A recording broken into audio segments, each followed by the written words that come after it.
Oya wanangu, natafuta pisi itakayonitunza. Mwanamke fulani apende kunyoa tu. Mambo ya kusuka simpendeza hata kidogo. Bajeti ya mawigi tuiweke kwenye kibubu cha mahari yake. Awe mrembo kiasi cha kutoniomba hela kwa ajili ya makeup na mascara. Nitampata wapi aina hii?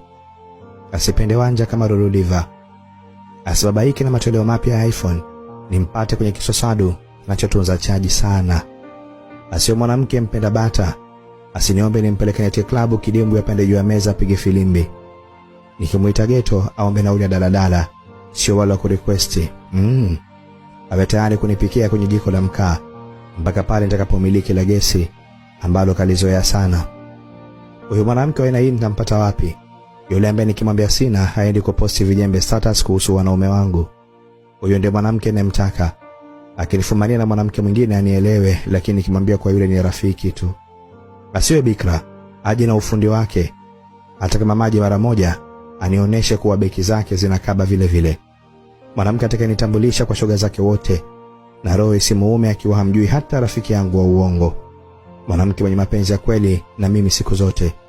Sio meseji nyingi mwisho wa mwezi tu. Tampata wapi jamani?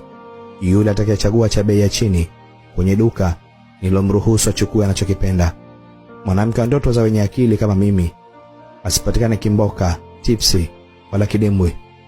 Asiwe mwenyeji wa maedaba ila awe mjanja.